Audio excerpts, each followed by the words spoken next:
ওই গো, এই যে আমি তো বাজারে যাইতেছি, কাস্টমার আইলে ভালো করে বুঝাই শোনায় মালটা কোনো ধরা এরিয়া পেট রাখতো, মাল না ধরাইলে বল বেচা কিনি তো না, বুঝে অন্য করে মালটাল বেচছো।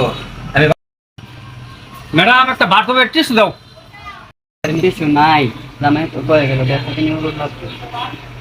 টিস্যু নাই, সিঁড়ি সিধা দিয়ে জাপানি মাল ভাই, এই যে নেন আপনি মালটা জাপানি টিস্যু 20 টাকা। 20 টাকা। এই 20 টাকা।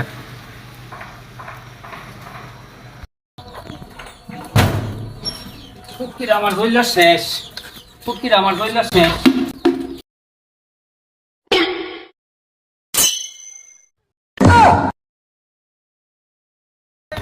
কি হইছে কি হইছে কি হইছে কি হইছে কি টিস্যু জান